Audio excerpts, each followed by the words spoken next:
Marcus Cole had a rule about Fridays. No work calls after 5. No leftover stress from the week carried through the door.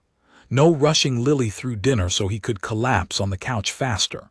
Fridays belonged to the two of them, and Marcus protected that time the way he protected very few things in his life, quietly, firmly, without negotiation. Lily was 9 years old with her mother's eyes and her father's stubbornness. She had a coloring book she brought everywhere, a specific order she always got at Emery's Diner, grilled cheese with tomato soup, no crackers, and a habit of watching people the way most kids watch television. Carefully, quietly, taking everything in. Marcus noticed that about her a long time ago. Lily didn't miss much.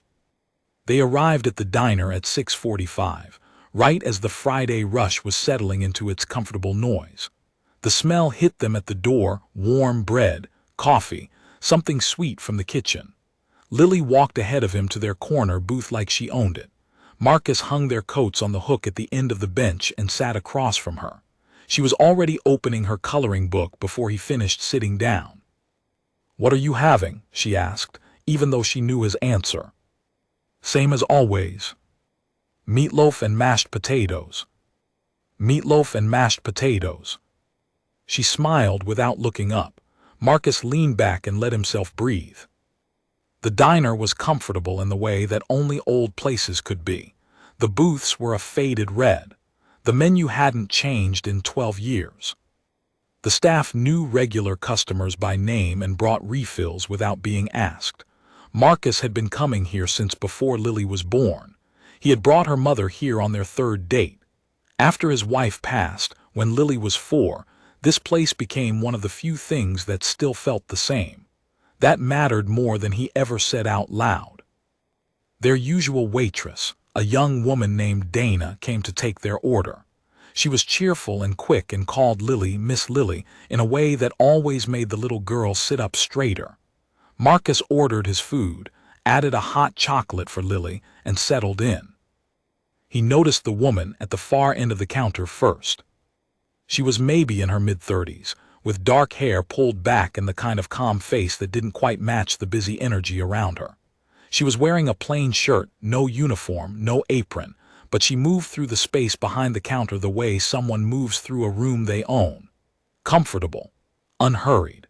She refilled a customer's coffee without them asking, said something to the cook through the kitchen window, and then stood quietly near the register, looking out at the room. Marcus didn't think much of it. He looked back at Lily. Then the door opened. Raymond Taft walked in like the room owed him something. He was a big man, not tall but wide and loud, the kind of person whose arrival changed the temperature slightly. He had 2 other men with him, both in business shirts, both nodding along to whatever Raymond was already saying. Raymond was always already saying something. Marcus had seen him before. Not often, maybe 3 or 4 times over the past year, but enough to have formed an opinion.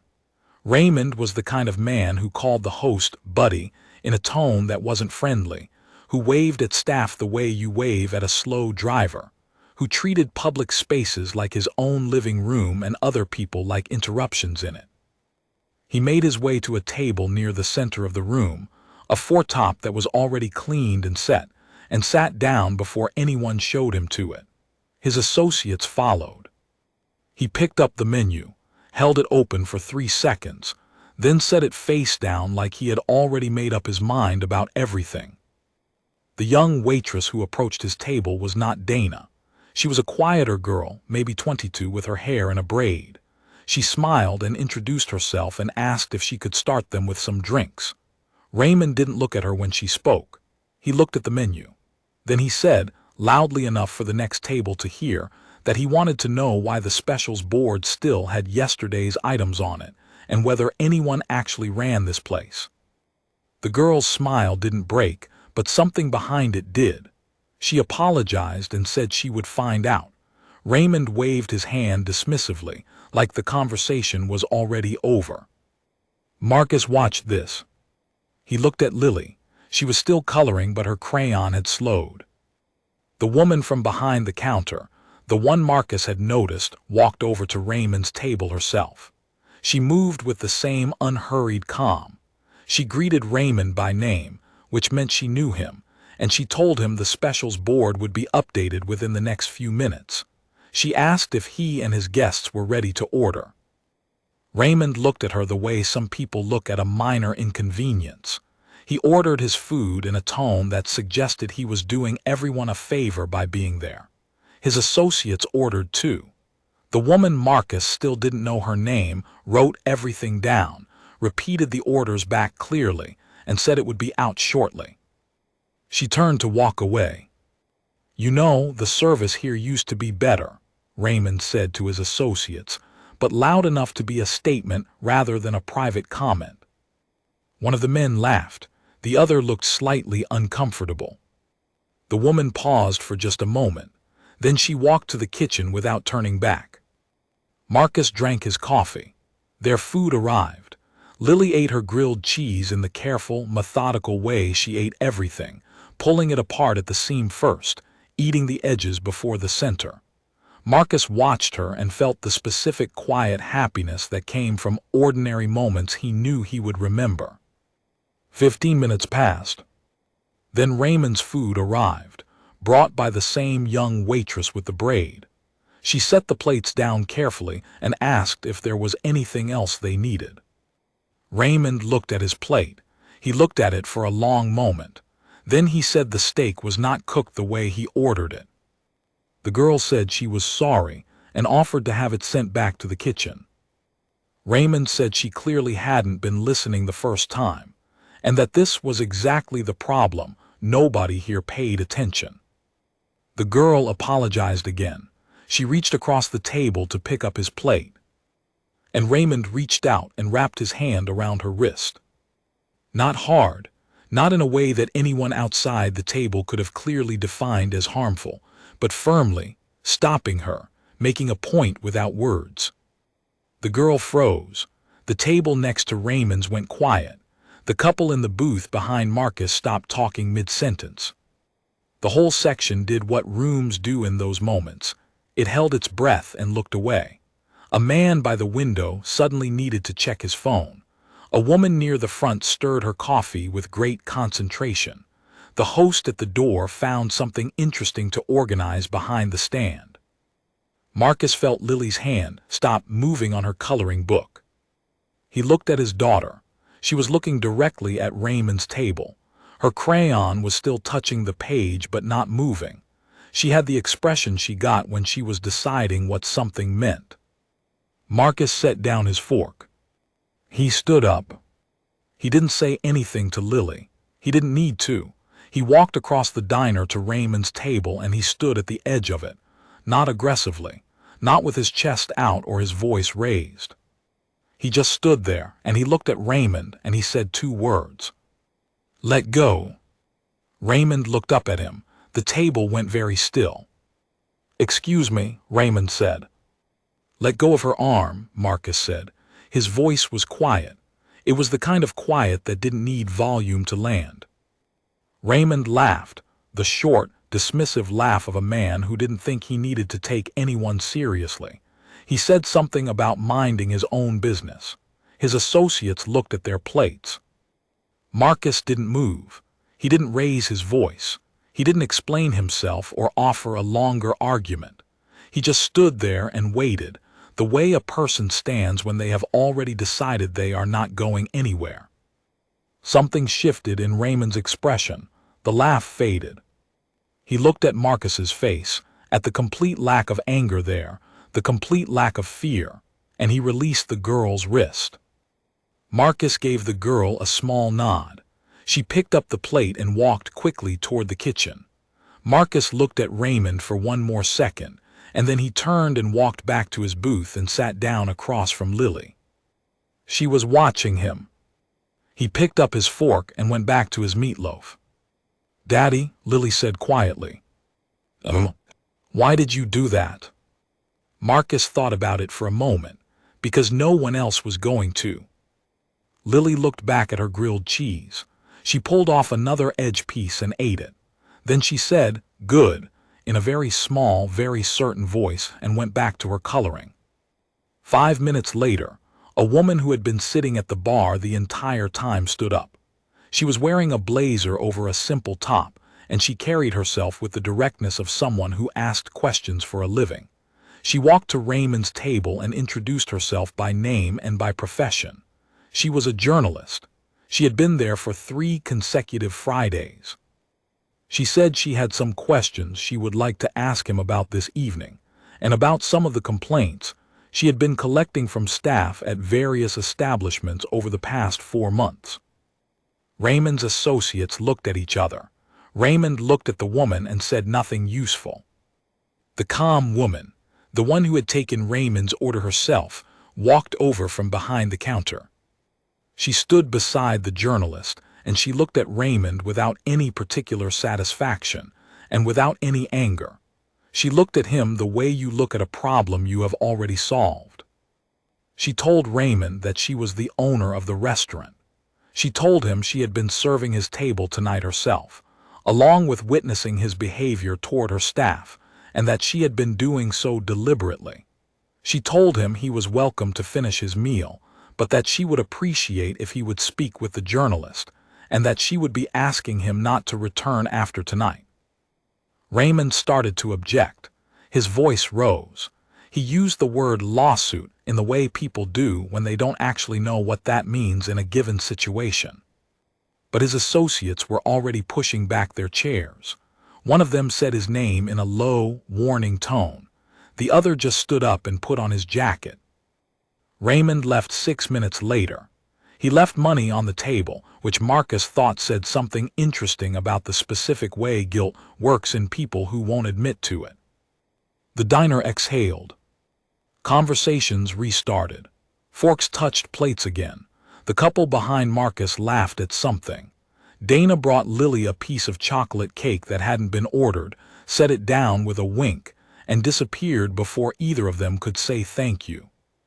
Lily looked at the cake, then at her father. "Did you order this?" "No." She accepted this as sufficient explanation and picked up her fork. Marcus was helping Lily with her coat near the door when the owner crossed the room toward them. She walked like someone who had been on her feet for 10 hours and wasn't going to let it show. She stopped a few feet away and looked at Marcus with an expression that was direct and a little complicated, like she was choosing her words carefully. "I want to thank you," she said. Marcus shook his head slightly. "You don't have to." "I do," she said. "I've been running this same situation for 4 months. 3 different locations, different nights. I wanted to see how people responded when someone was treated poorly and they weren't asked to do anything about it." She paused. Tonight was the first time anyone got up. Marcus looked at her. He thought about this. "I'm sorry to hear that," he said. "So was I." She glanced at Lily, who was watching the whole exchange with full and unashamed attention. Then she looked back at Marcus. "Can I ask what made you do it?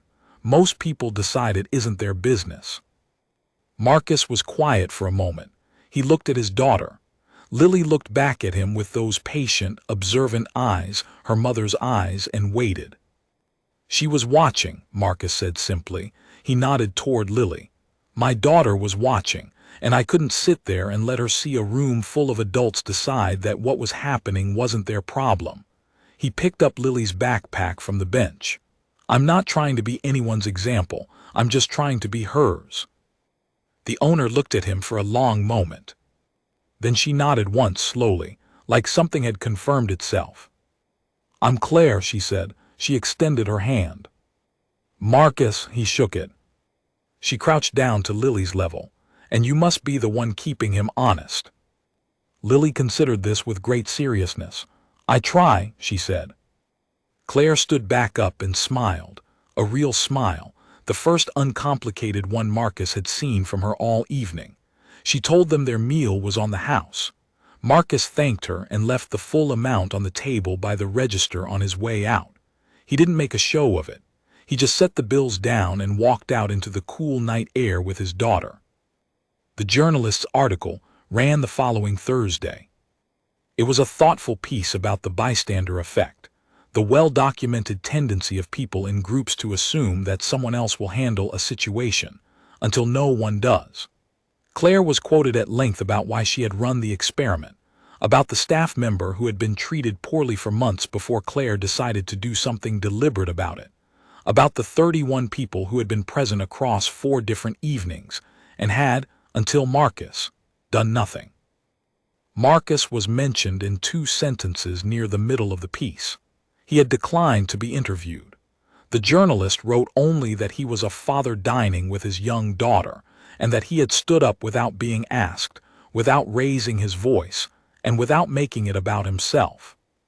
Those 2 sentences got more attention than anything else in the article. People shared them. They wrote about them in comment sections and group chats and around kitchen tables, not because it was dramatic, because it was so quiet, because the image of a man standing up, saying 2 words, and sitting back down to finish his dinner felt like something most people recognized as right and couldn't quite explain why it had been so rare. One of Raymond's business associates read the article twice. He had a daughter who was 8 years old. He didn't call Raymond after that. He didn't explain why. He just stopped returning the calls in the way that people sometimes make decisions by simply not making the opposite one. Raymond himself never returned to Emery's diner. Claire hired a full-time security presence for weekend evenings, not in a visible, intimidating way, but present.